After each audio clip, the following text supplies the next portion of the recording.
Boa noite a todos. Graça e paz. Quem está alegre, diga amém. Quem está amém, diga alegre. Glória a Deus. Uma alegria estar com vocês, uma alegria celebrar esses 20 anos de história com vocês. E, na verdade, só a eternidade vai descortinar quanta coisa Deus fez a partir de tudo aquilo que tem acontecido aqui durante esse tempo. Eu acho importante olhar para trás e com gratidão dizer, até aqui nos ajudou o Senhor. Mas também acho importante olhar para frente e lembrar que Deus tem promessas que ainda vão se cumprir. Deus tem muita coisa para fazer. Outro dia alguém me perguntou, pastor, onde é que está na Bíblia esse negócio de comemorar aniversário? Eu falei, onde é que está que não pode? Na verdade, a Bíblia diz no Salmo 90, 12, ensina-nos a contar os nossos dias de tal maneira que alcancemos corações sábios.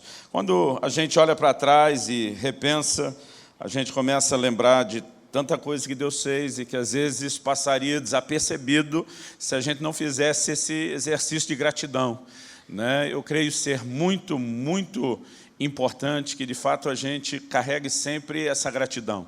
Duas coisas que Jesus nos ensinou quando Ele falou a respeito de celebrar a ceia. Uma era olhar para trás, fazer isso em memória de mim, né? Reconheça o meu sacrifício. Mas a outra também era olhar para frente. E diz aos seus discípulos, vocês não vão beber de novo do fruto da vide comigo, a não ser aquele dia no reino de meu Pai. Ele também estava dizendo, né, através do que ensinou o apóstolo Paulo, que nós anunciamos sua morte até que Ele venha. Essa capacidade de olhar para trás, olhar para frente, não estar focado só no agora, é importante em todas as coisas da vida cristã, aquilo que fazemos aqui não é diferente. Minha alegria de poder estar participando aqui. Pastor Simon, muito obrigado pelo convite. Antes de compartilhar a palavra, eu queria falar duas coisas bem rapidinho.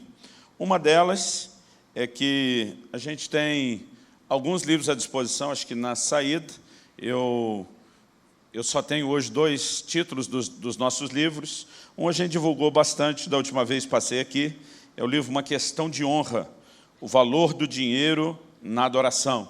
Eu gosto de dizer que talvez a essência, o cerne de toda a relação do cristão com Deus e o dinheiro não é contribuição, nem mordomia, que são coisas importantes, é entendermos honra e essa relação. Eu gosto de dizer que o entendimento desse livro, desse material, pode mudar não apenas suas finanças, mas o que é mais importante, pode mudar a sua relação com Deus. E a gente tem um outro livro ali, que é o livro O Falar em Línguas, a linguagem sobrenatural de oração. Eu fico impressionado que em todos os círculos, mesmo naqueles, né, dos pentecostais, dos que se rotulam os carismáticos, os renovados, porque a gente tem todas as vertentes. Um dia desses, alguém falou, não, pastor, ainda tem os mega, nitro, turbo, pentecostais.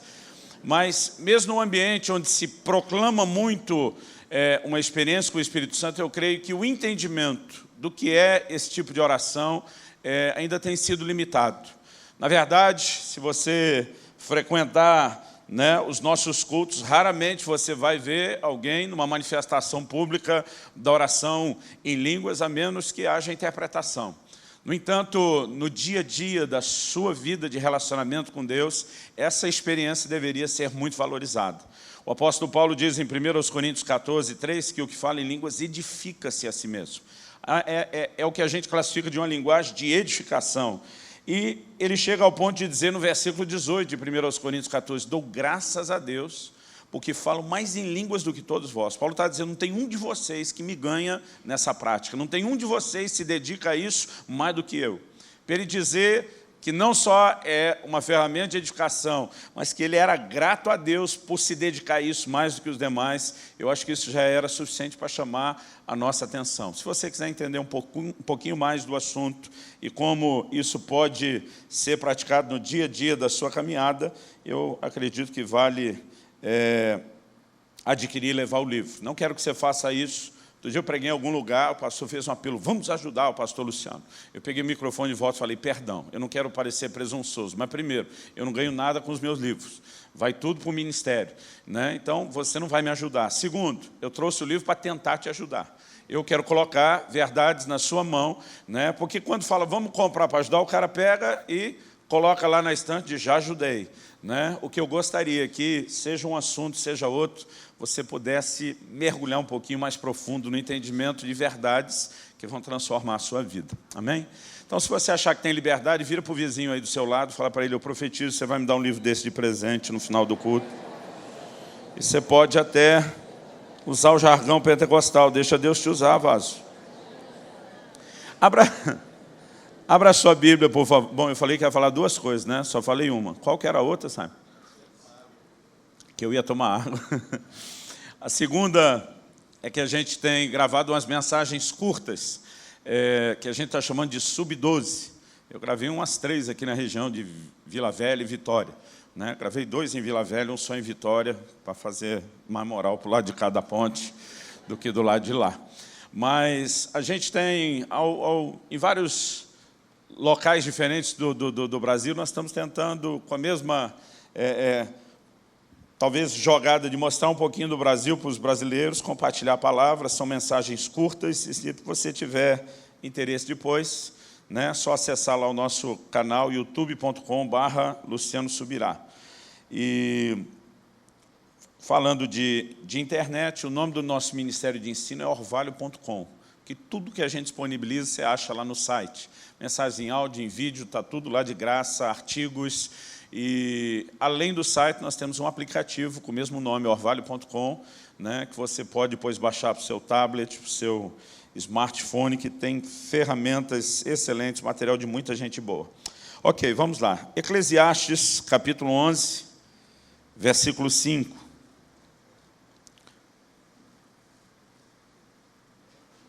Perguntei ao pastor Simon quanto tempo eu podia falar. Ele disse que quando metade do auditório tiver saído, é hora de parar. Então, eu vou ficar bem atento. Eu creio que, mais do que a rotina de que algo seja dito, né, a partir das Escrituras, eu creio que Deus quer fazer algo no seu coração essa noite.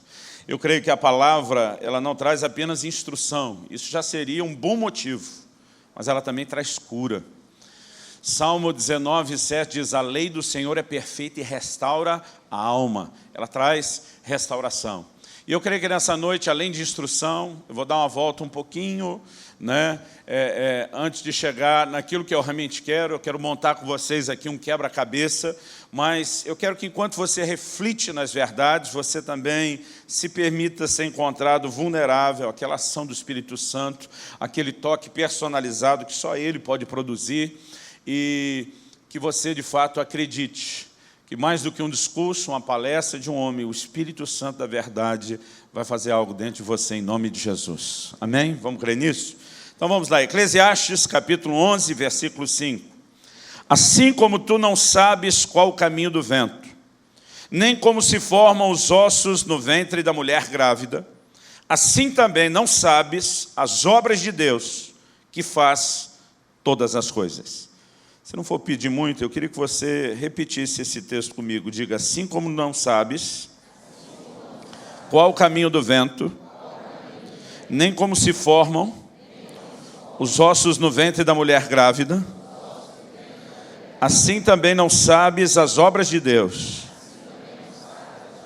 que faz todas as coisas.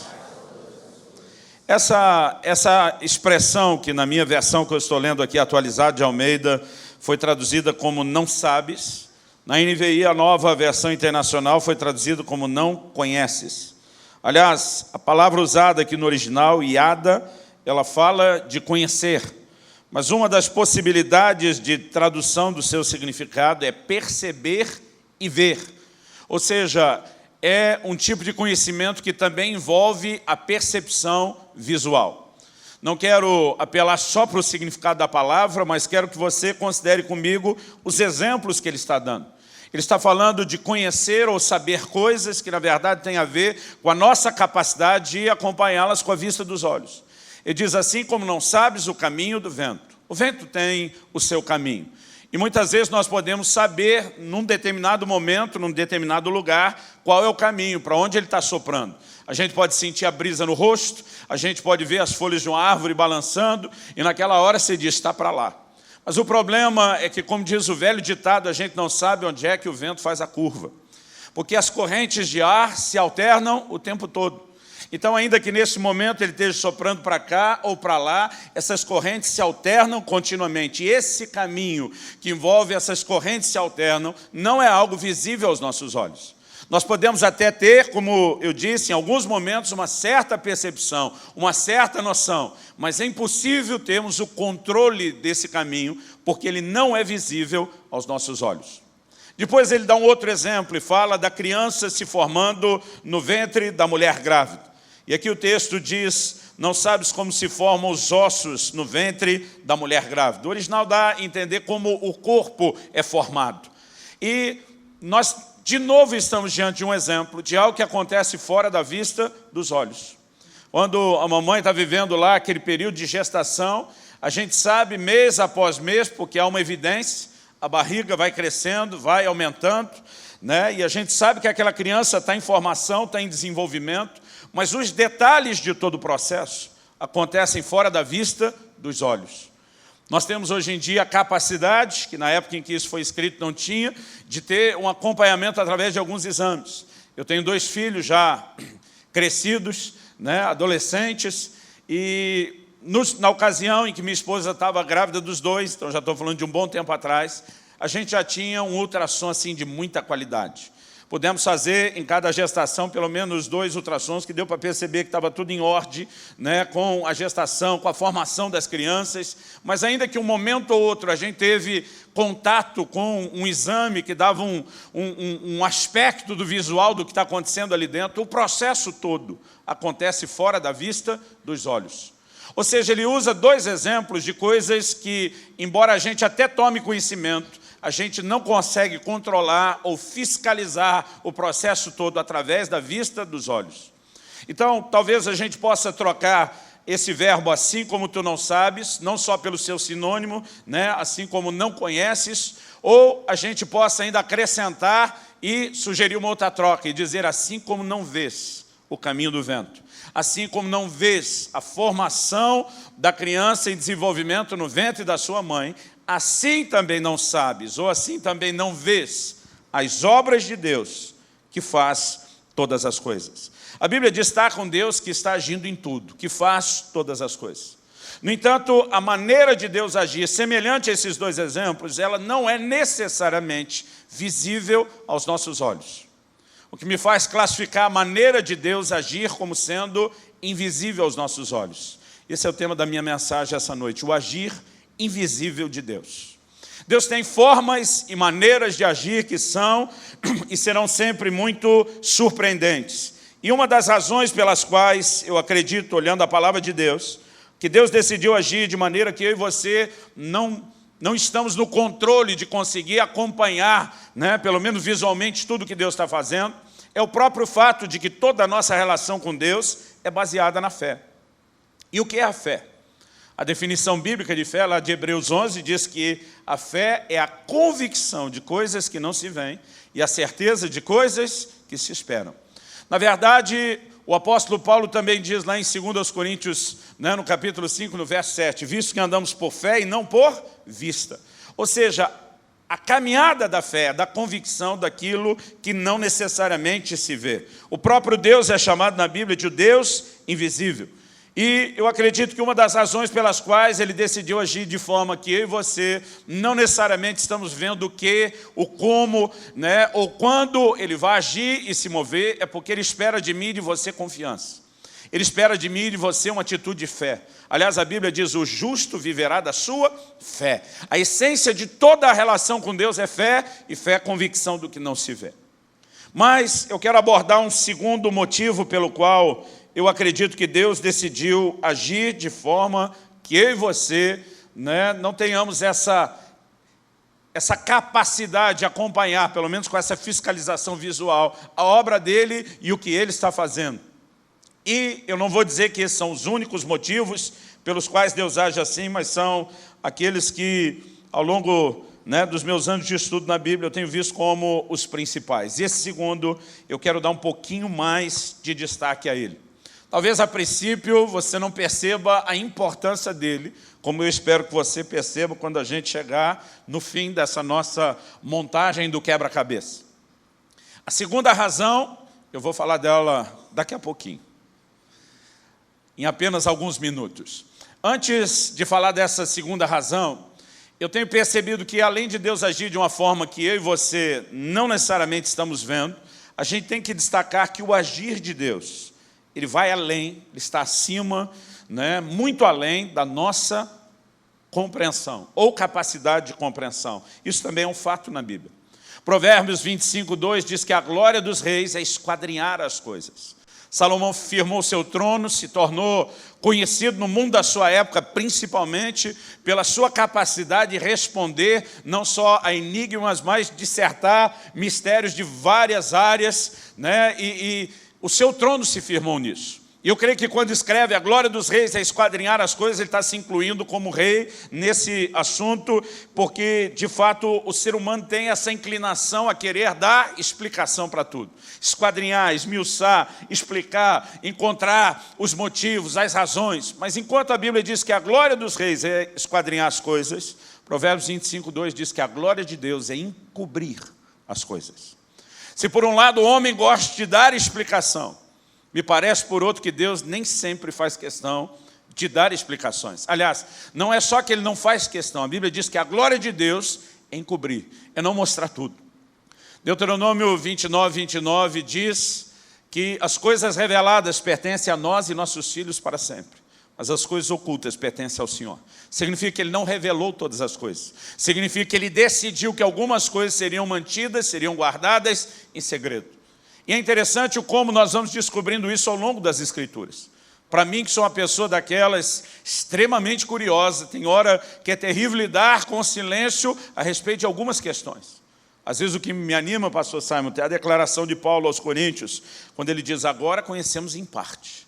Então, falando de quando tudo se consumar, conheceremos plenamente. Eu fico dizendo para Deus, tem uma promessa, nós vamos conhecer tudo, que nós vamos ter resposta para tudo, e eu tenho uma lista que vai durar meia eternidade de perguntas para te fazer. Mas o fato é que agora, Deus só permitiu que a gente conhecesse em parte. Isaías 55, 8 e 9, a Bíblia diz que os caminhos de Deus são mais altos que os nossos caminhos.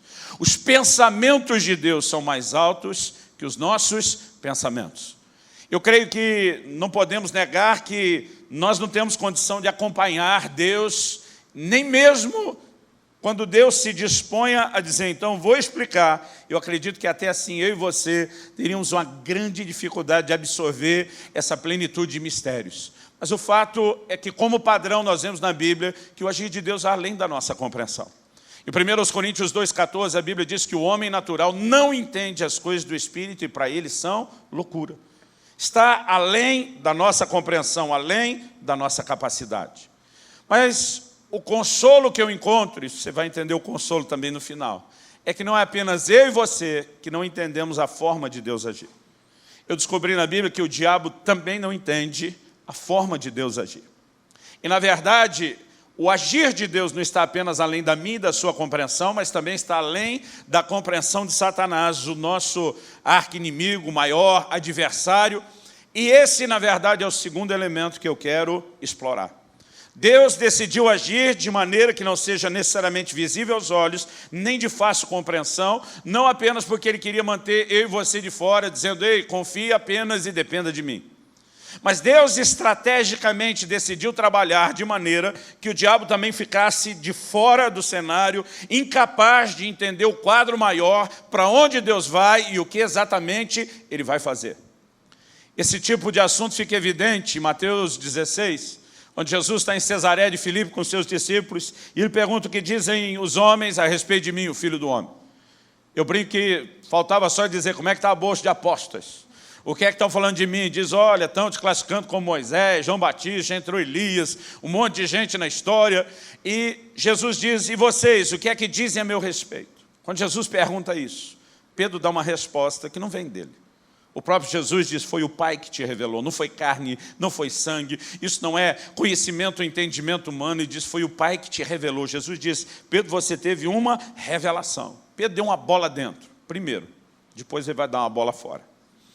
Nessa bola dentro, ele diz, tu és o Cristo, o Filho do Deus vivo, e ele de fato tem o reconhecimento de Jesus, como falamos, de que não foi carne e sangue quem revelou.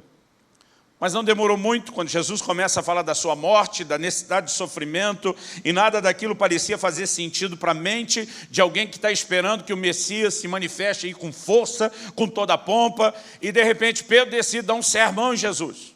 Eu imagino, se fosse hoje, talvez a linguagem seria mais ou menos assim, Pedro dizendo para Jesus: que é isso, Senhor? Pensamento positivo. Nada de ruim vai te acontecer, vai dar tudo certo no final. E ele começa a censurar Jesus quando Jesus fala sobre a sua morte. E esse é o momento da bola fora.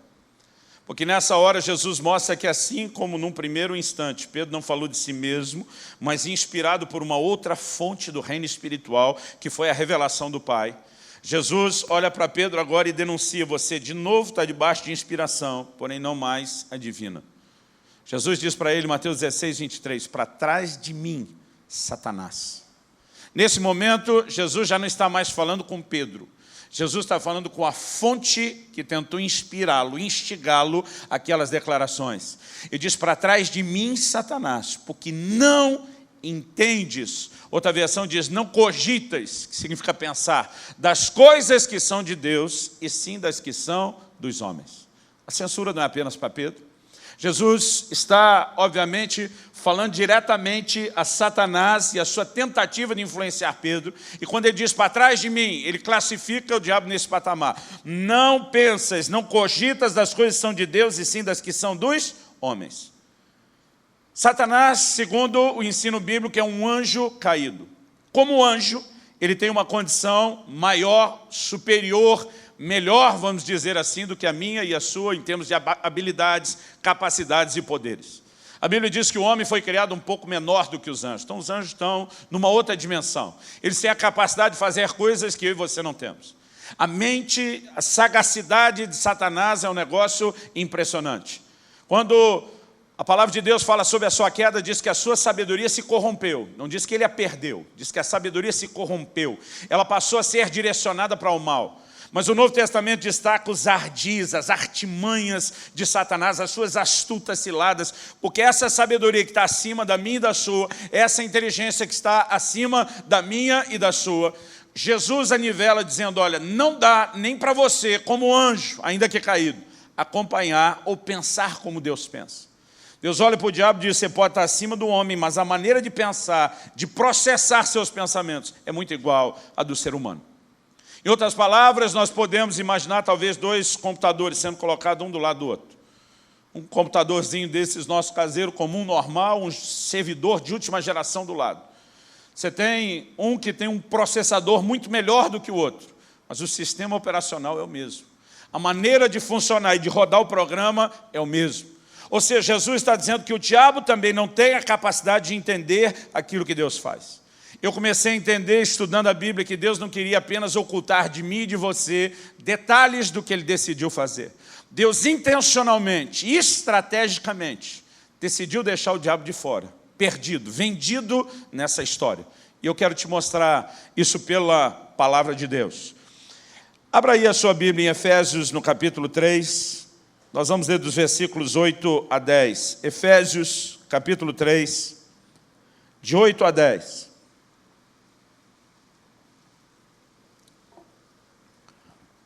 Paulo diz assim: a mim, o menor de todos os santos, me foi dada essa graça, de pregar aos gentios o evangelho das insondáveis riquezas de Cristo, e manifestar qual seja a dispensação do mistério. Você pode trocar essa palavra mistério pelo seu sinônimo, segredo. Desde os séculos, oculto, pode trocar o oculto por escondido. E manifestar qual seja a dispensação do mistério ou segredo, desde os séculos oculto ou escondido em Deus que criou todas as coisas, para que pela igreja a multiforme sabedoria de Deus se torne conhecida agora dos principados e potestades nos lugares celestiais. Paulo está valorizando, ele começa o capítulo 3 falando isso. Eu classifico Efésios 1, Efésios 2 entre os capítulos mais ricos, mais profundos da Bíblia. Ele está falando a respeito do mistério com o qual Deus lidou durante muito tempo, que era a igreja dos gentios. Quando você olha para as páginas do Velho Testamento, parece que tudo o que Deus vai fazer se limita a tão somente aquela aliança que ele tem com Abraão e para nós, consequentemente, o que ele faria através da linhagem terrena de Abraão. Deus disse a Abraão, em ti serão benditas todas as famílias da terra. Deus está dizendo, a partir de você, da sua descendência, eu vou fazer algo na terra toda.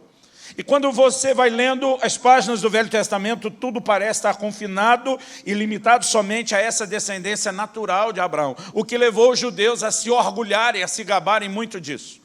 Mas num determinado momento, Jesus os confronta e diz, ei, dessas pedras, Deus pode fazer nascer filhos a Abraão. O que é que Jesus já estava advertindo? Vocês não têm noção de onde Deus vai arrancar esse cumprimento da linhagem de Abraão que foi prometido.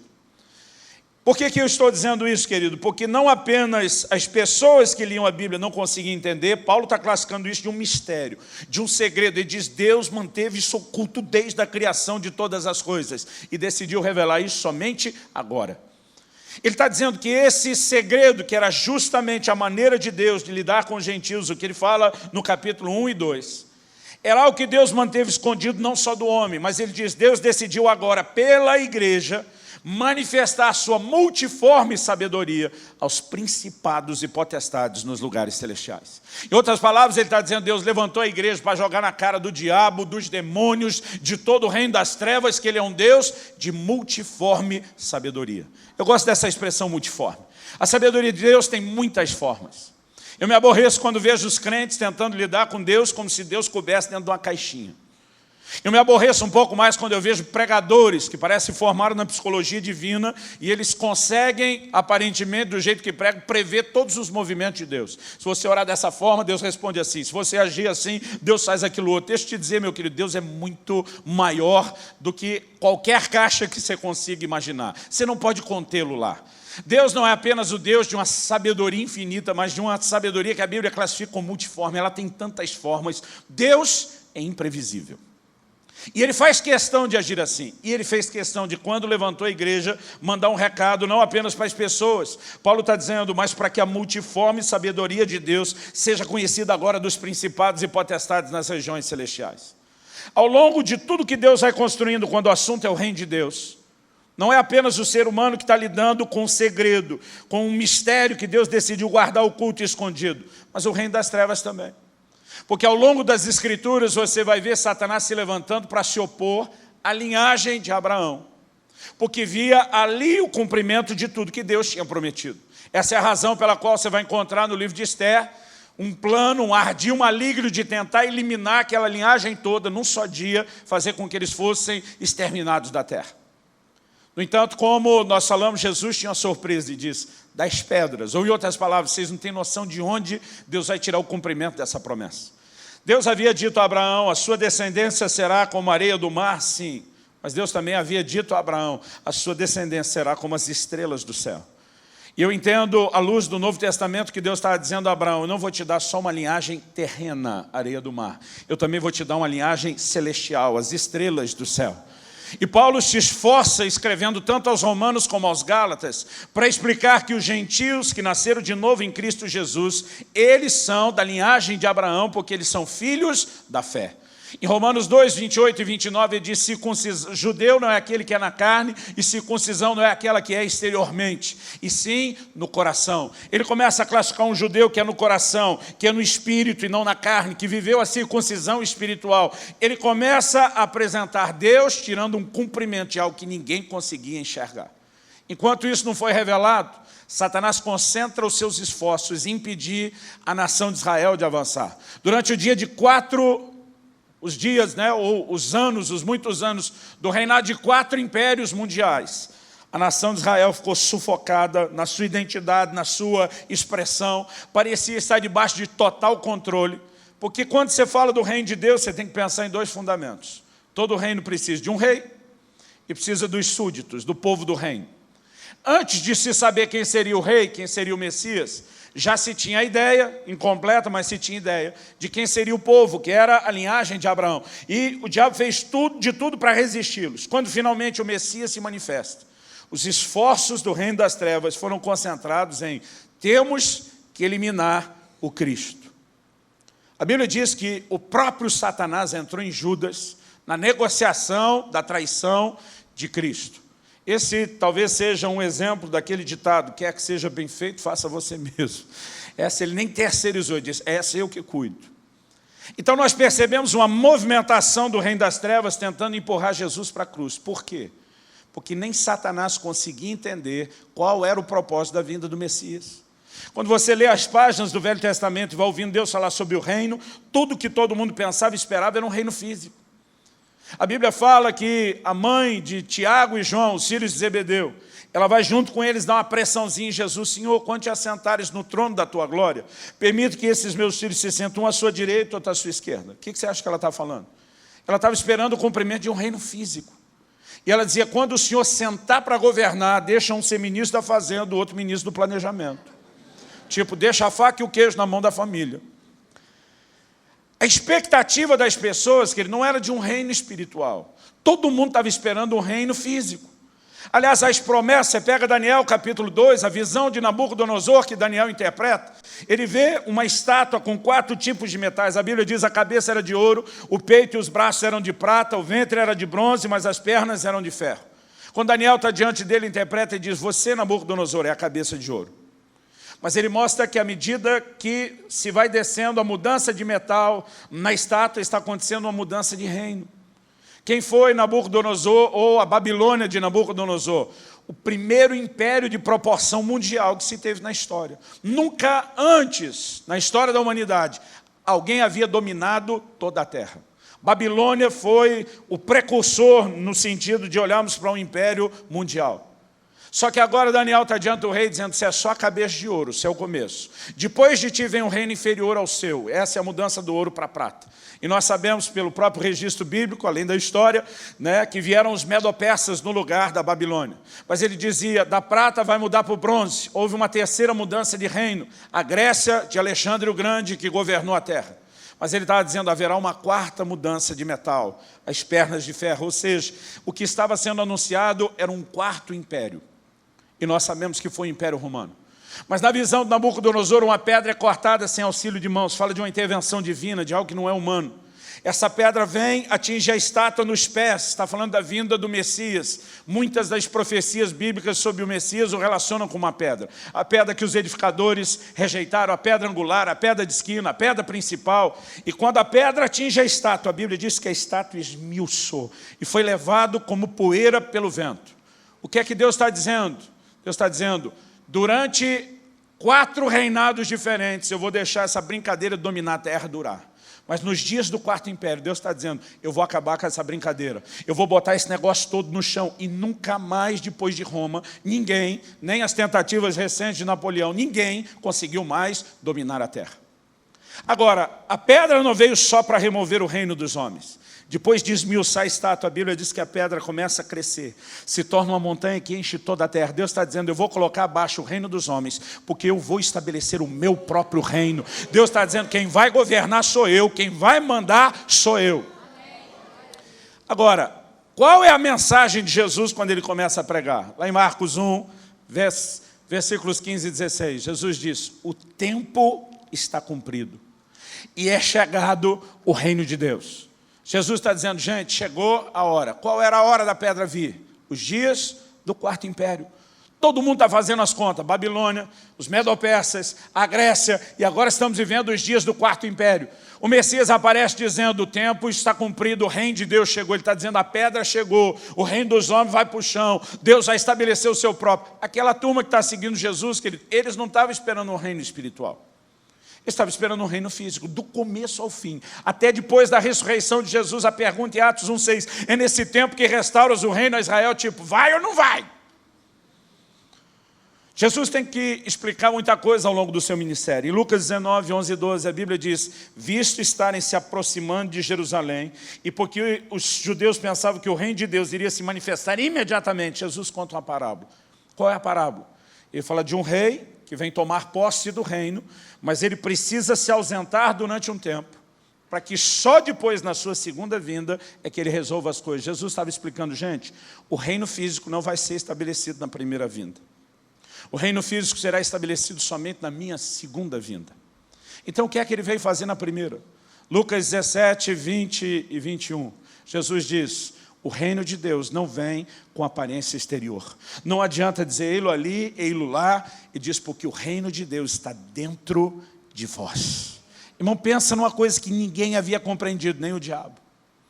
E quando olha para o Messias e pensa, veio derrubar os reinos, vai estabelecer o reino de Deus, vamos eliminá-lo. Quando o diabo, e nós temos uma evidência clara dele entrando em Judas, nós temos mensagens proféticas, o Salmo 22, por exemplo, que é muito messiânico, tem aquela frase, Deus meu, por que me desamparaste? Ele usa uma expressão, nesse mesmo momento que relaciona a cruz, dizendo que ele estava rodeado de cães, de touros de Bazã. Você não vai ver isso se cumprir de forma literal na cruz. Eu creio que a descrição era do cenário do reino espiritual. Eu creio que era aquela assistência dos demônios, esperando o momento de celebrar, matamos o Filho de Deus. Mas em toda essa tentativa, com o perdão da palavra, estúpida de Satanás, de matar a Jesus, o que na verdade ele ajudou a concretizar foi o plano de salvação para as nossas vidas.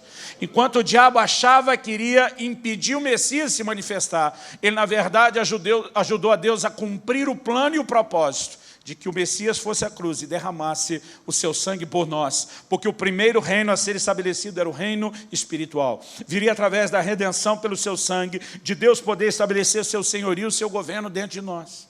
Enquanto o diabo estava tentando atrapalhar por não entender, acabou ajudando. Eu gosto de uma frase que eu ouvi na minha adolescência da irmã Valnice Milhomes. Ela diz que assim como eu e você armamos ratoeiras para pegar ratos, Deus arma sataneiras para pegar Satanás. Eu gostei muito dessa frase, porque você vai percebendo isso ao longo da Bíblia. Quando Jesus ressuscita e percebe-se que toda tentativa de matá-lo foi não só inútil, mas agora ele está estabelecendo um reino espiritual. O diabo e o reino das trevas parecem acordar, ei, o povo do reino parece que não é esse não, porque a Bíblia diz, veio para o que era seu, mas os seus não o receberam. Mas a todos quantos o receberam, isso inclui os gentios, inclui a mim e a você, deu-lhes o direito de serem feitos seus filhos. Se entende já muito tarde para o reino das trevas, que a ideia era justamente que Jesus morresse, através disso gerasse filhos espirituais. E um povo fosse levantado, e agora o cumprimento do que Deus prometeu a Abraão está se dando não nos judeus necessariamente só segundo a carne, mas naquela linhagem espiritual. Quando o diabo percebe a bobagem que fez, é tarde. Mas agora ele vira o canhão, que até então atirava só contra a nação de Israel. E ele vira o canhão para cima da igreja. Atos capítulo 8 diz que uma grande perseguição se levantou contra a igreja. Mas sabe o que é interessante? Você entende Atos 8:1 a partir da perspectiva de Atos 1:8. Jesus disse, recebereis poder ao descer sobre vós o Espírito Santo. Sereis minhas testemunhas onde? Tanto em Jerusalém, como em Samaria, Judéia, Samaria e até os confins da terra.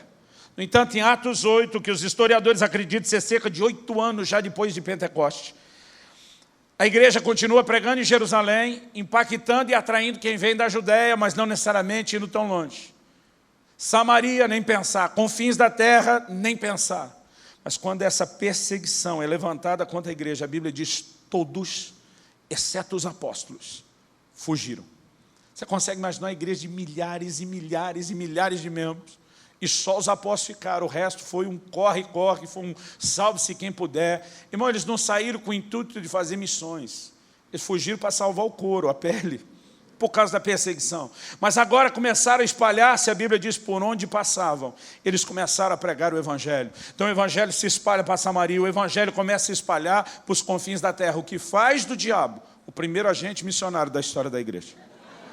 Na tentativa de parar a igreja, ele conseguiu tirá-la da sua inércia para cumprir aquilo que Deus esperava que ela fizesse voluntariamente e não necessariamente debaixo de pressão.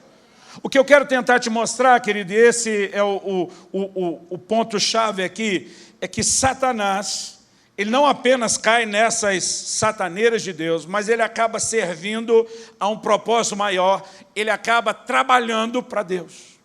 Não porque fizeram uma parceria, não porque os dois têm interesse em comum, mas ele fica tão vendido na sua tentativa de perseguir aquilo que Deus está fazendo, que ele cai em uma sataneira atrás da outra. Martinho Lutero, o grande reformador, se referiu ao diabo, dizendo, o diabo é o diabo de Deus. Eu, particularmente, querido, não gosto da ideia que alguns tentam pregar, como se Deus está necessariamente empurrando o diabo a ser diabo. Mas Deus consegue agir de tal maneira que mesmo as tentativas de Satanás, porque ele não é páreo para a multiforme sabedoria de Deus, acabam se voltando contra ele mesmo. Por que eu estou dizendo isso? Nós vivemos um tempo interessante. Eu acho que essa década deu uma amenizada. Mas de 90 para frente, a década de 90, início de 2000, nós tivemos uma enxurrada de ensino tocando a igreja, que parece que estava dando moral demais para o cão. Eu via gente dizendo, olha, a retaliação é inevitável.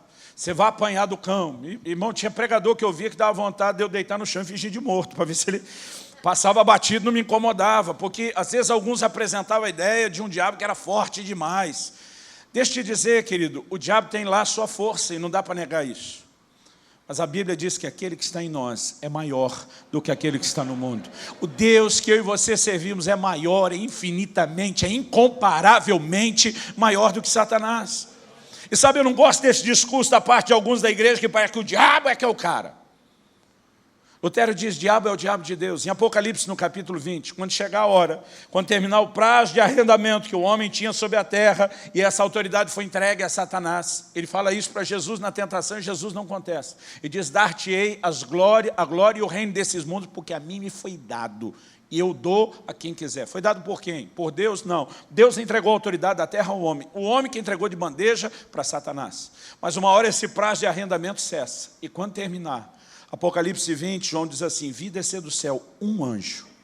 Irmão, não vai precisar de Miguel com todas as miríades de anjos. A Bíblia diz um anjo só.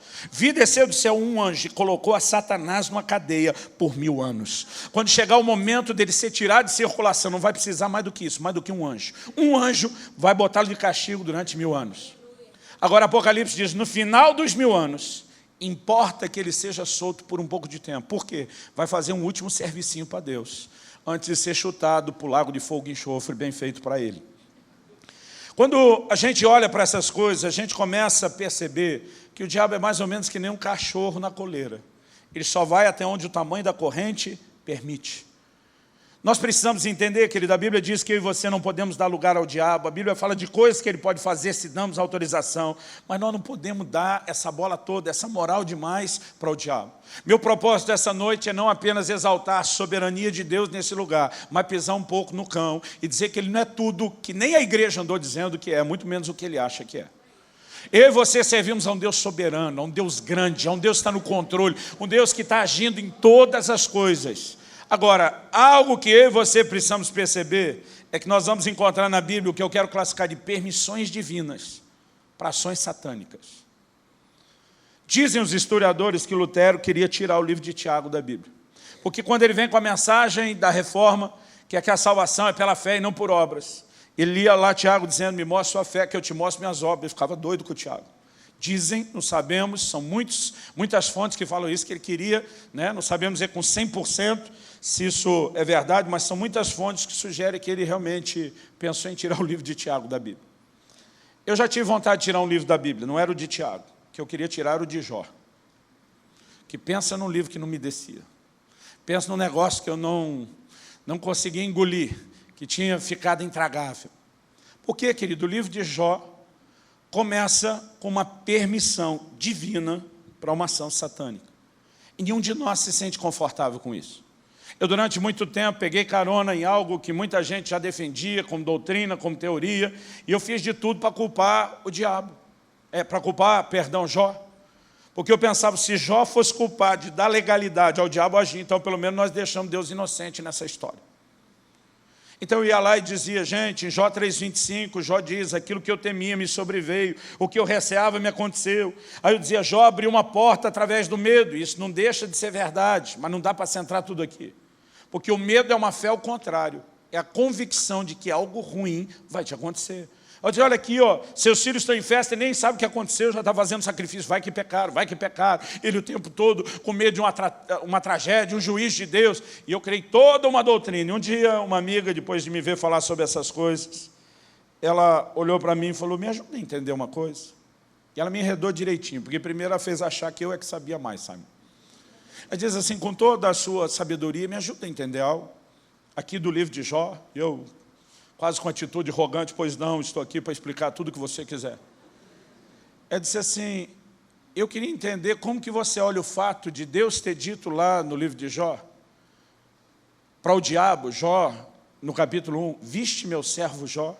Deus diz, não há ninguém justo e irrepreensível como ele. Ela falou, primeiro eu não entendo. Deus chamou o cara de irrepreensível, você esculhambar ele dizendo que ele é todo errado.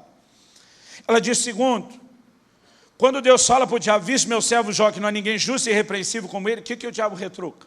Também, isso na tradução da Bíblia, na linguagem de hoje do pastor Luciano Subirá, minha própria. Também se abençoou o cara e o cercou com uma sebe, diz a Bíblia, com um muro de proteção. O diabo está dizendo o que para Deus? Você abençoou o camarada e o protegeu de tal forma que eu não posso acabar com a festa. O diabo está dizendo, me deixa tocar nele para ver se ele continua te adorando, para ver se ele continua fiel a você. Quando o diabo está dizendo, me deixa tocar nele, essa amiga diz, se ele já tinha permissão do Jó para tocar, por que é que ele foi pedir para Deus? Ela falou, Luciano, eu sei que a Bíblia diz para não dar lugar ao diabo, mas vamos imaginar que hoje você deu lugar. Uma porta foi aberta, o diabo, em vez de entrar, fica esperando Deus dizer, posso entrar ou não pela porta? Ela falou, o que você está dizendo não faz sentido. E ela foi me cercando até um ponto que eu falei para ela, você acabou com a minha doutrina. A verdade, irmão, é que o diabo não pode tocar em alguém, a não ser com permissão. Ou nossa, e nenhum de nós acorda amanhã dizendo, diabo, estou te dando a legalidade de acabar com a minha vida. Nós fazemos isso quando pecamos, quando quebramos princípios. Ou nossa, ou de Deus. Tem que haver alguma permissão. Se Deus precisou dar a permissão, é porque Jó não tinha dado. Só que isso, irmão, me deixava agoniado. Eu dizia, não, Deus, o Senhor não pode deixar o diabo tocar algum dos seus. O Senhor é Deus, o Senhor ganha para proteger a gente. Só faltava dizer isso. Tipo, não combina com você isso. Agora, enquanto eu estava desesperado, tentando explicar algo sobre Jó, eu comecei a perceber o padrão na Bíblia. Então vamos deixar a discussão do livro de Jó de lado. Lucas 22, 31 e 32, Jesus tem uma conversa com o apóstolo Pedro, no mínimo, como diria o bom carioca, sinistra. Ele diz assim, Simão, Simão. Aliás, por 7 vezes na Bíblia, Deus chama o nome de alguém 2 vezes seguidas. Em todas as 7, se você olhar, o que vai surgir depois é uma conversa sobre uma crise. Eu acho que se Pedro tivesse entendimento disso, só de ouvir Simão, Simão já teria gelado a espinha dele. Tipo, vem bomba por aí. Ele disse, Simão, Simão, Satanás pediu para peneirar vocês como se peneira o trigo. Eu imagino a cara de Pedro, Jesus, conversa é essa? Vamos mudar de assunto. Satanás pediu para peneirar vocês, passar a peneira e ver o que é que sobra, como se faz com o trigo. Nesse momento, eu imagino talvez Pedro dizendo, senhor, um risinho meio nervoso, o senhor não ia deixar uma coisa dessa, né? Imagino Jesus quieto, só sorrindo. Aí Pedro insistindo, Jesus, o senhor não ia deixar uma parada dessa rolar não, né? Imagina, às vezes, Jesus até olhando para o lado, assobiando. Pedro insistindo, senhor, o senhor não ia deixar, né? O que é que Jesus disse para Pedro? Verso 32 de Lucas, capítulo 22. E diz, mas eu roguei por ti, para que a tua fé não desfaleça. E tu, quando te converteres, fortalece a teus irmãos. O que você acha que Jesus está dizendo?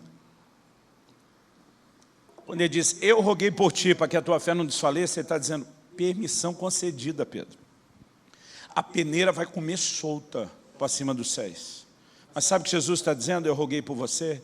Ele está dizendo, o fato de eu dar esse tipo de permissão não significa que eu estou te abandonando. Não significa que eu deixei cuidar de você. Aliás, deixa eu te dizer, Pedro, no final dessa, eu não só roguei por você e quero te garantir isso, mas você vai sair melhor do que entrou. Pedro, quando te converteres, fortalece os teus irmãos. Jesus está dizendo, eu vou administrar essa situação para levantar um Pedro melhor. E através daquilo que eu vou fazer na sua vida, enquanto o diabo está tentando destruir, você vai se tornar uma bênção para muitos outros.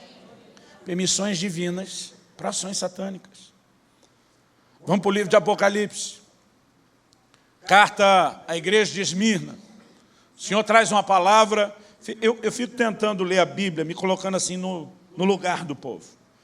Imagina que a gente estivesse vivendo hoje ali os dias, né, dos primeiros apóstolos, depois da ressurreição e assunção do Senhor, e alguém chega com uma carta de gente, João, o próprio João, o discípulo amado, gente séria, mandou aqui uma carta de uma revelação que o anjo falou para ele, mandado pelo próprio Jesus para falar para a gente aqui na missão da Praia da Costa. Quer dizer, um recado personalizado. Não é aquilo que está falando para todo mundo toda hora. Essa é só para aquela igreja. E ali em Apocalipse 2:10, entre outras coisas, o Senhor diz assim: o diabo há de se levantar contra vós, e tereis tribulação de 10 dias. Quando você olha a história, você vê que o 10 ali era simbólico, não foram só 10 dias literais. Interessante que Jesus não termina dizendo, mas usa a autoridade do crente, mas repreende e amarra em nome de Jesus. Eu não estou falando contra isso, eu creio na autoridade do nome de Jesus. Ele não diz, ora, jejua. Sabe o que ele diz? Ser fiel até a morte. Segura firme, aguenta as pancadas no lombo. E não recua. Não deixa o diabo fazer você desistir. Irmão, de alguma forma ele está dizendo, o diabo está vindo. Eu não vou mudar isso. Não estou nem mandando vocês mudar isso. Aguenta firme. Porque se você for fiel, eu vou te dar a coroa. Eu vou te dar a recompensa. Eu comecei a perceber, e eu não quero gastar tempo demais nisso, mas às vezes eu li alguns textos, por exemplo, Paulo escreve aos Tessalonicenses, diz, olha, eu já planejei estar com vocês, não uma, nem duas, foram várias vezes, ele diz, mas Satanás não me permitiu. Quando eu lia isso, pensava, Paulo não dá moral para o miserável do cão. Mesmo se foi ele, não precisava admitir. Quer dizer, como que você fica dando moral para esse miserável do Satanás? Que ele que não deixou... Irmãos, há momentos onde a Bíblia trata disso com honestidade. Agora, quando Deus está falando a respeito de alguma ação específica do diabo, que não foi eu e você que permitimos, ele por alguma razão permitiu, algo que eu e você precisamos ter em mente. O diabo não está fora de controle. Deus não perdeu por um momento sequer a sua capacidade soberana de controlar todas as coisas. Provavelmente o que nós temos à frente é algum tipo de sataneira. O diabo, achando que vai criar alguma confusão, ele acaba, na verdade, trabalhando para Deus. Romanos 8:28, eu lamento que a igreja esteja deixando de lado algumas verdades, como a providência de Deus. A Bíblia diz que todas as coisas cooperam juntamente para o bem daqueles que amam a Deus. Quantos aqui amam a Deus? E são chamados segundo o seu propósito. Quantos aqui creem que foram chamados segundo o propósito? Irmão, esse versículo para mim é o versículo da teoria da conspiração. A conspiração divina, Deus faz com que tudo converja para o meu, para o seu bem. Ele não diz que apenas as coisas boas vão cooperar para o bem. A Bíblia diz que Ele faz com que todas as coisas, interessante, é até aquelas que eram desnecessárias. Muitas vezes, quando eu e você erramos e temos as consequências dos nossos próprios erros, até isso Deus, na sua graça e bondade, ainda consegue muitas vezes usar em nosso favor. Agora, quando eu olho para as Escrituras, eu começo a entender que até aquilo que não foi determinado por Deus, ainda é gerenciado por Ele. Gênesis capítulo 45, abre comigo. Uma das histórias que mais me emocionam na Bíblia, desde criança, é a história de José. Gênesis 45, vamos ler do 5 até o 8. Quando José está novamente com seus irmãos, depois de tudo que passou, de ter sido vendido por eles, ele começa a aplacar o coração dos seus irmãos, que estavam preocupados com o poder que José tinha agora para retalhá-los. E diz assim, agora, pois, não vos entristeçais, nem vos irriteis contra vós mesmos por me haveres vendido para aqui, porque para a conservação da vida Deus me enviou adiante de vós. O que José está dizendo? Quem que o enviou? Deus. 6. Porque já houve 2 anos de fome na terra, e ainda restam 5 anos em que não haverá lavoura nem colheita.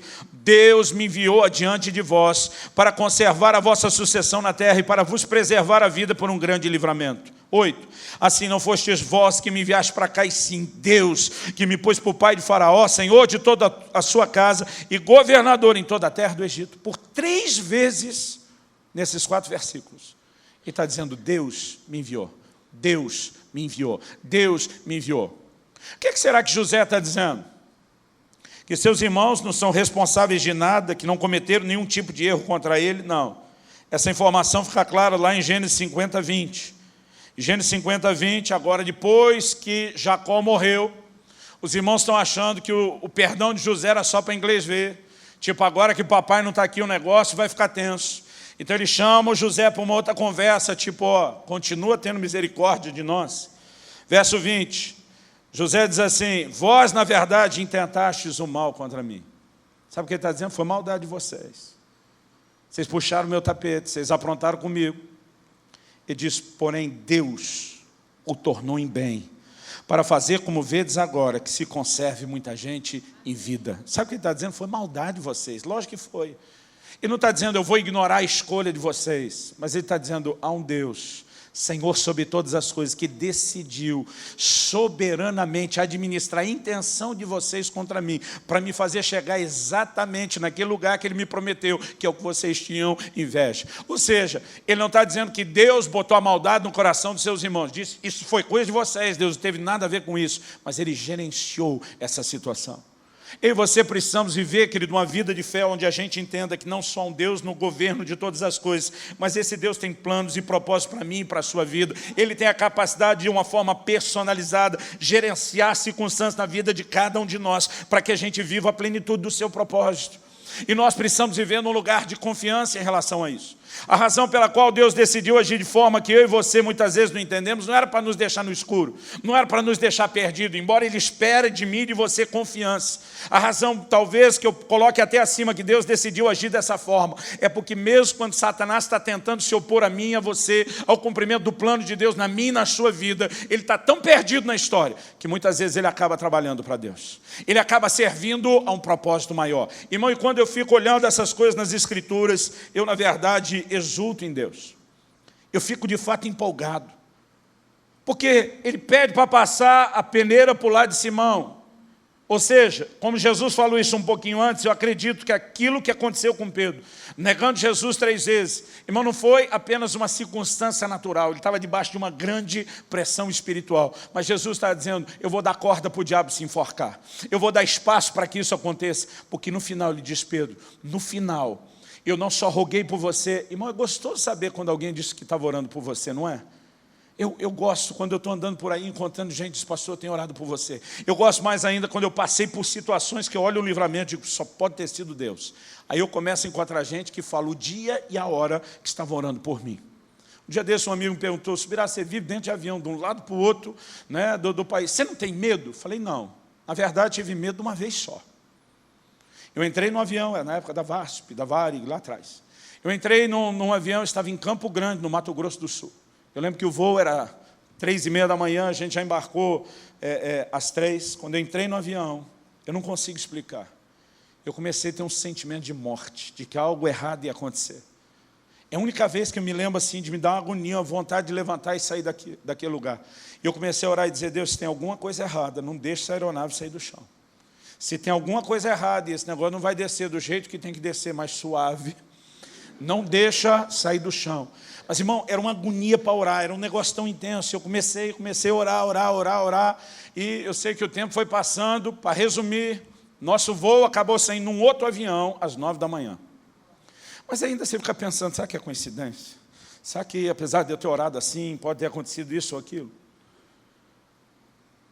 Eu volto para a cidade onde eu morava na época, não tinha mudado para Curitiba ainda, estava em Irati, no interior do Paraná, e quando eu chego, um dos pastores da minha equipe me procura e diz, o que aconteceu tal dia às 3 da manhã?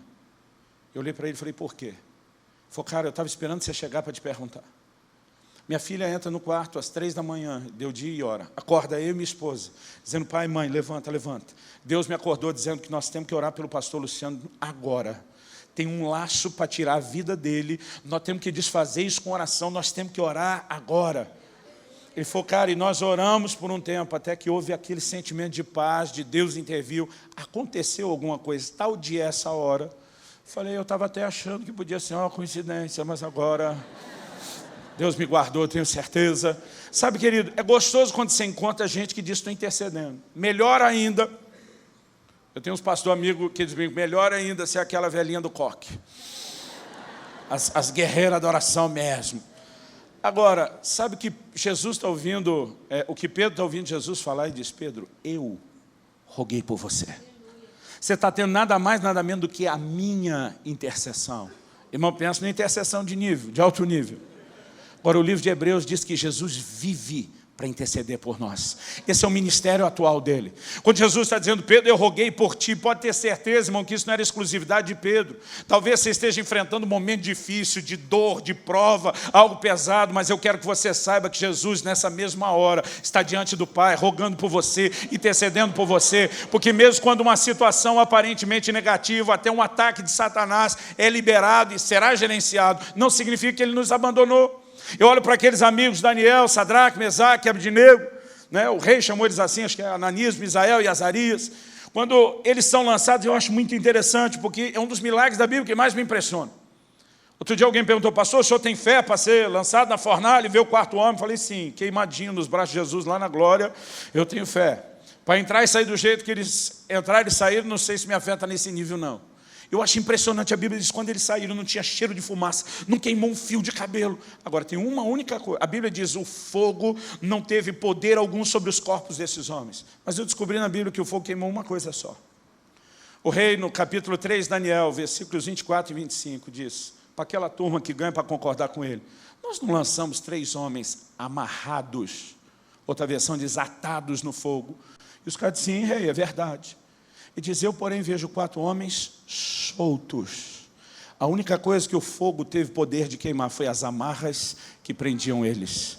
Muitas vezes Deus vai nos permitir enfrentar determinadas provas até de fogo, não com a intenção de que o fogo nos destrua, mas de que destrua aquilo que nos prende. E como Jesus falou para Pedro, você vai sair dessa melhor do que entrou. Eu roguei por você. Quando você se converter, porque ele está dizendo, Pedro, você vai ter uma experiência profunda, é nessa circunstância, quando você se converter, fortaleça os seus irmãos. Eu olho para a palavra de Deus e eu fico cada vez mais empolgado com Deus, querido, que não perdeu o controle. Mesmo que a gente não entenda o que Ele está fazendo. Mesmo que a gente não consiga ter essa capacidade de fiscalização visual do agir de Deus. Lutero, o mesmo Lutero, o grande reformador, disse, não sei por quais caminhos Deus me conduz, mas conheço bem o meu guia. O que você precisamos não é conhecer o caminho que o guia escolheu. O que você precisamos é só conhecer o guia. Paulo diz, eu sei em quem eu tenho crido. Ele não diz no que, diz eu sei em quem. Eu sei quem é a pessoa, é alguém que está acima de qualquer suspeita. A fé se apoia no caráter de Deus, num Deus que não pode mentir. E esse Deus que não pode mentir disse, eu nunca te deixarei, jamais te abandonarei. Então não importa se as circunstâncias estão sugerindo que Ele te deixou, Ele diz, eu nunca vou te deixar. Não importa se aquilo que você está olhando não tem um testemunho, um elemento visual que denuncie, Deus está cuidando, Deus está fazendo, Deus jamais vai deixar de cuidar de mim e de você. E nós precisamos entrar nesse lugar de confiança. Quando eu olho para Jó, querido, eu vejo um Jó saindo de uma situação que nenhum de nós queria ter entrado, mas melhor do que entrou. Ele diz para Deus, antes eu te conhecia só de ouvir falar, mas agora os meus olhos te veem. Ele está dizendo, o diabo veio para cima, me apertou, mas o Senhor não só me salvou de tudo isso, o Senhor me tirou um Jó muito melhor, o Senhor levou o nosso relacionamento para um outro nível, e nós precisamos entender que mesmo tentativas do diabo para nos destruir, serão gerenciadas por Deus, para que algo melhor aconteça em meu e seu favor. E nós não podemos negar isso. Nós não podemos abrir mão desse nível de fé e confiança num Deus que está no controle de todas as coisas. Quero que você vire para o irmão ao seu lado, que talvez te dê um livro de presente no final, e fale para ele, assim como não sabes o caminho do vento, nem como se formos ossos no ventre da mulher grávida. Fala para ele, assim também não sabes as obras de Deus, que faz todas as coisas. Vamos ficar em pé para parecer que está acabando.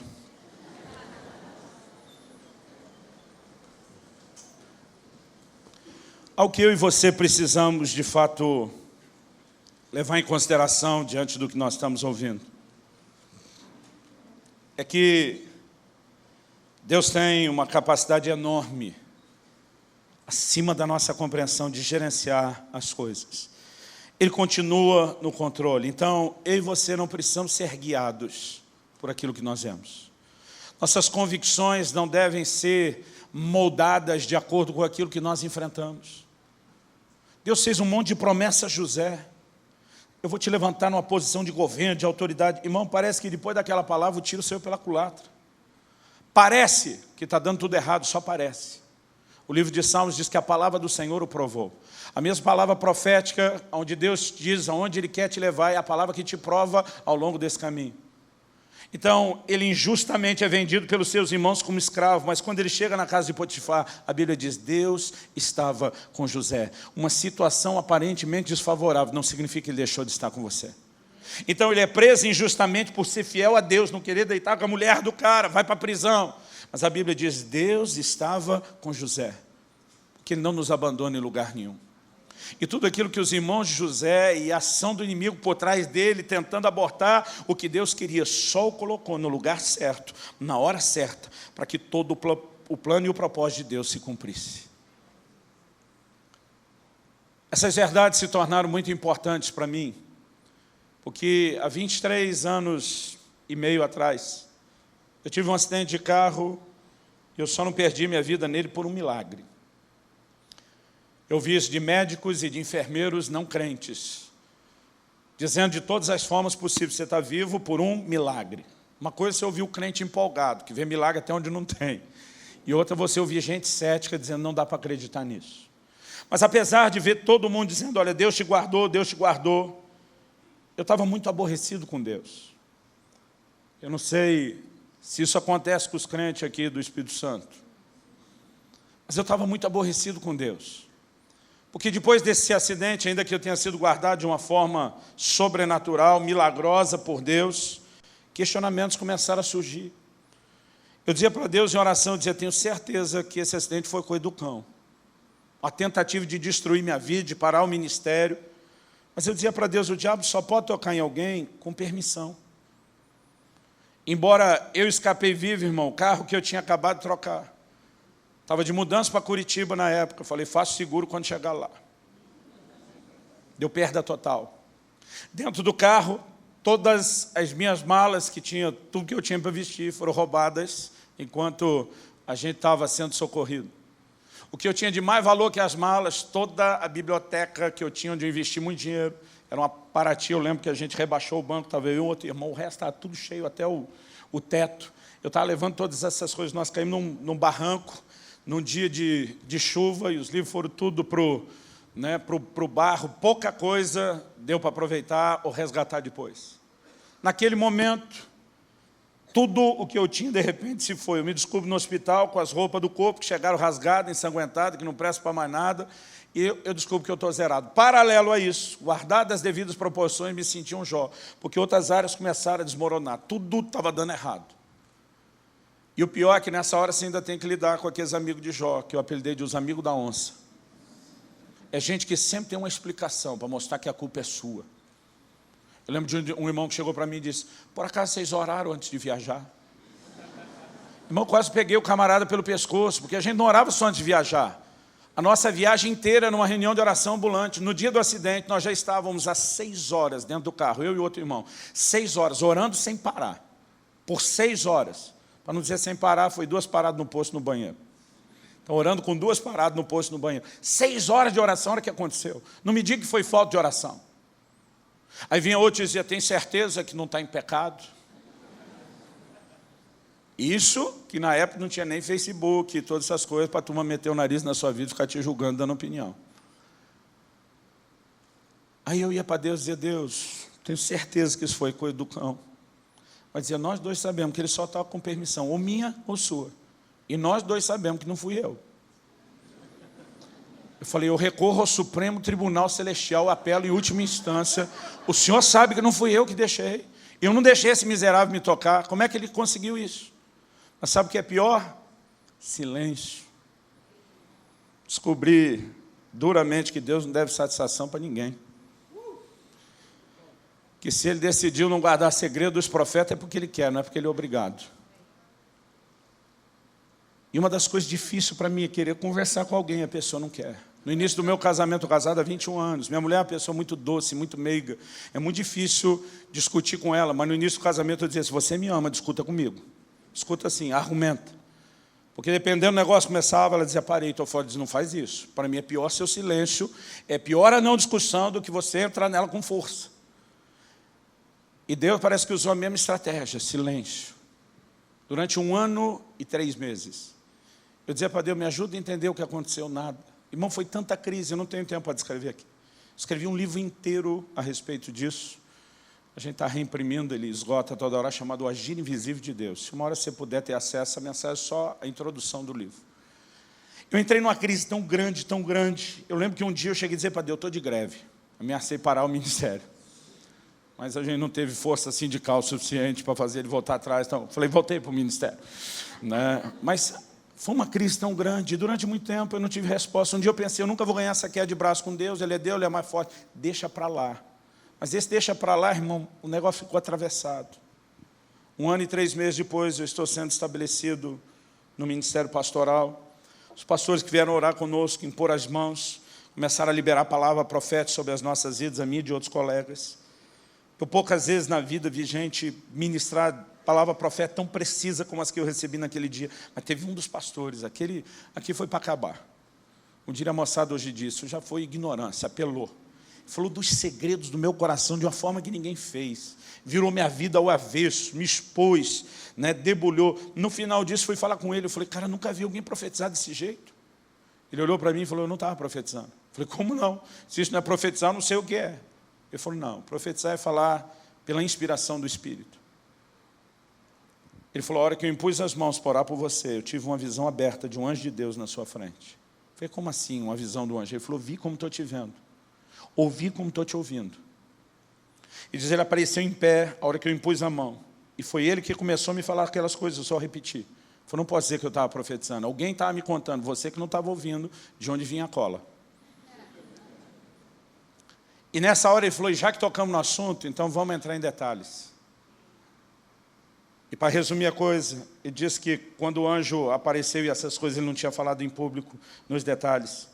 No momento que ele impõe as mãos e vê o anjo se apresenta de uma maneira muito formal. Ele falou, como qualquer aparição de anjo você vê na Bíblia. Esse camarada que me mentoreava na época, ele trabalha comigo até hoje, é parte da minha equipe pastoral, um dos homens que mais me inspiram, mais sério com Deus. Ele falou, o anjo apareceu de maneira formal e disse, fui enviado da parte do Deus Altíssimo, Todo-Poderoso, porque você tem uma preocupação grande com esses ministérios. Apontou nós os 3. Eu brinco que hoje nem eu, Simon, teria ordenado eu mesmo naquela época. 20 anos de idade, solteiro, imaturo. É lógico que ele estava preocupado.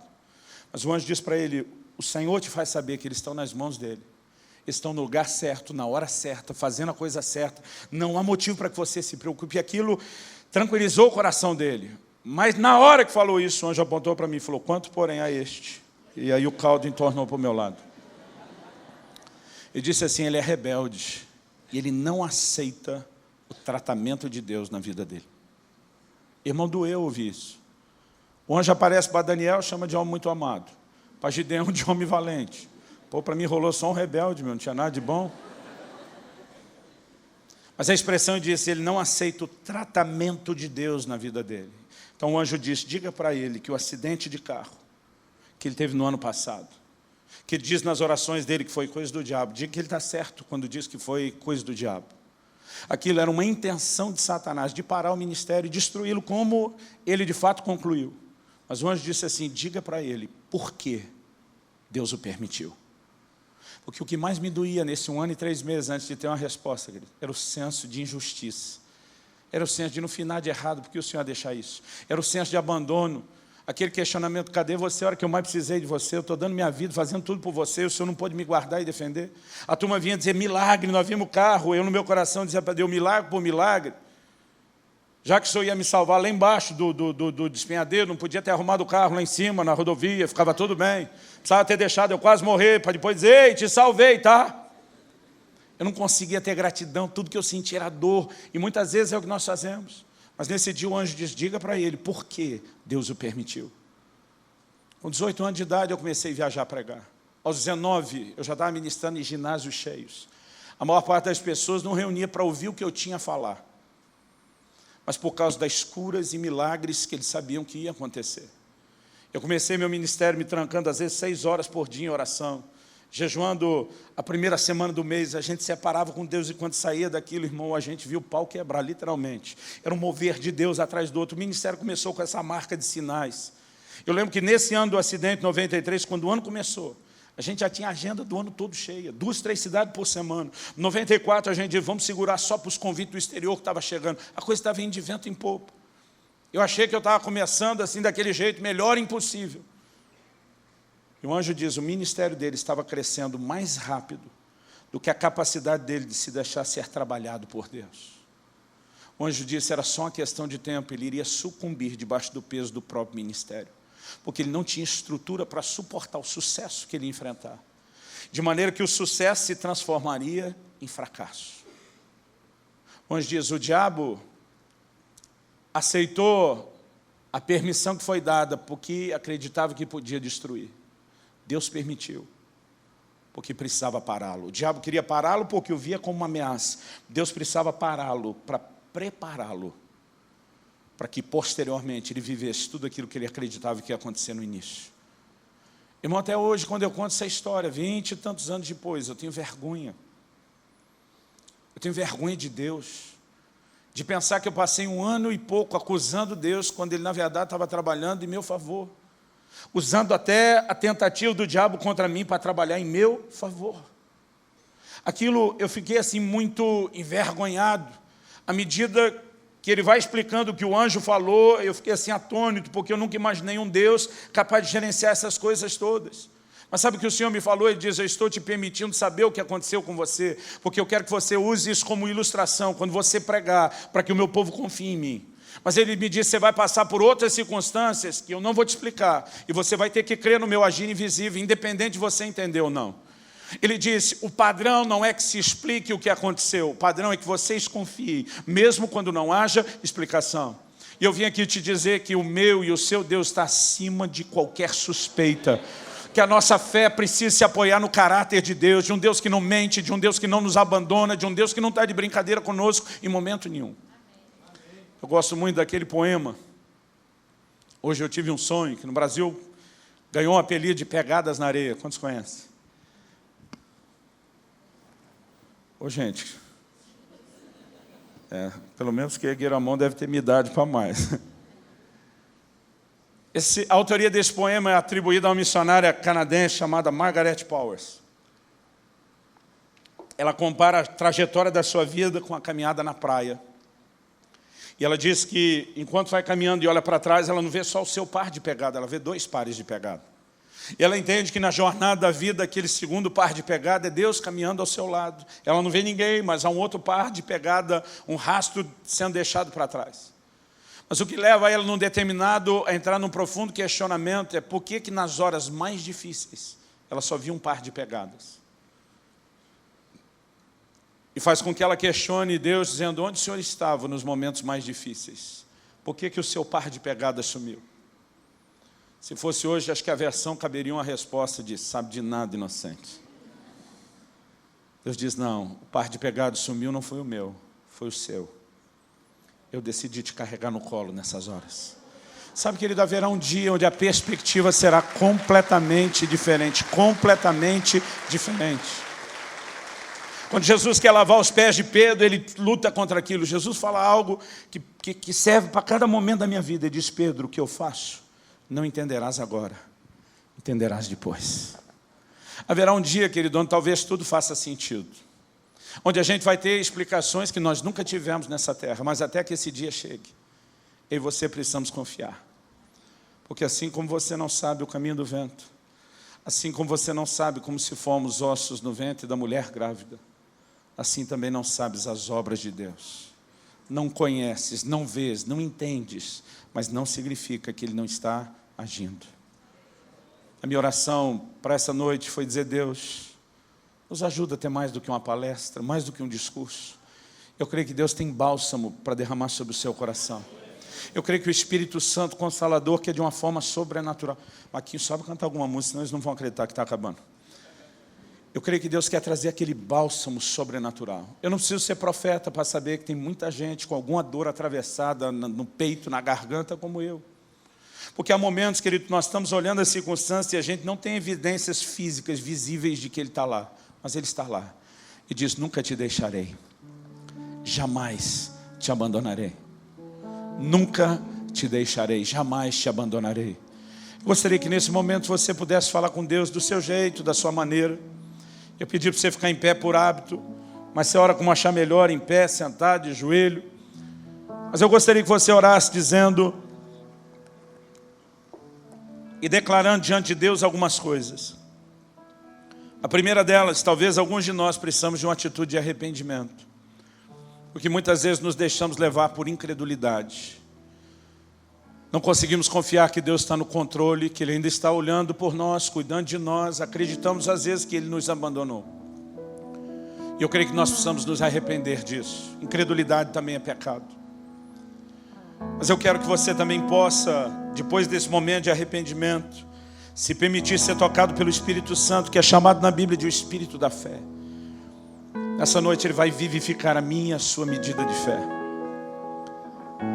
Eu quero que depois de você falar com Deus, você comece no seu lugar a bendizer o nome do Senhor, a reconhecer que Ele é soberano sobre todas as coisas, a dizer: Deus, mesmo que eu não entenda, mesmo que eu não veja o Senhor agindo, o Senhor está no controle, o Senhor continua sendo Senhor, Deus sobre todas as coisas, o Senhor está acima de qualquer suspeita. Eu gostaria que nós fizéssemos essas duas orações de forma breve, e que você permitisse que o Espírito Santo te envolvesse e te tocasse nessa hora. Porque alguns entraram nesse lugar com a dor daqueles questionamentos, talvez já de anos, sem resposta. A dor de olhar à volta e dizer: eu não estou vendo o que Deus possa estar fazendo. Mas Ele não prometeu que você veria. O que Ele prometeu é que Ele faria. O que Ele prometeu é que Ele agiria. Espírito Santo, vem sobre nós. Nós clamamos por uma intervenção sobrenatural nessa noite, no coração dos meus irmãos e irmãs. O apóstolo Paulo diz: com a mesma consolação que somos consolados, consolamos os outros. Senhor, eu oro que aquela dimensão sobrenatural de consolo que o Senhor trouxe ao meu coração seja transbordada pela ação do Teu Espírito Santo na vida de cada um deles. Eu oro que todo desânimo e abatimento que o inimigo tentou trazer aos corações, através de circunstâncias que não têm tido explicação alguma, eu oro que esse peso, que esse fardo seja removido. Eu oro que o Senhor traga uma nova convicção de fé. Eu oro que o Senhor traga o Teu sopro de vida sobre a medida de fé de cada um nesse lugar. Nós decidimos nos despojar da incredulidade e do questionamento e nos levantar para dizer que servimos a um Deus soberano, a um Deus que está acima de qualquer suspeita, a um Deus que não pode mentir, a um Deus que não falha, a um Deus que é fiel mesmo quando nós não somos fiéis. Bendito para sempre seja o nome da Tua glória. Queremos declarar como Jó: bem sei que tudo podes, meu amado, e nenhum dos Teus planos pode ser frustrado. Sopra, Espírito Santo, sob a medida de fé de cada um de nós. Renova a confiança essa noite, pela revelação da Tua palavra. Leva-nos àquele lugar onde nos abandonamos aos Teus cuidados. Não importa o que as circunstâncias dizem, o Senhor tem dito: não te deixarei, não te desampararei. Oh Deus,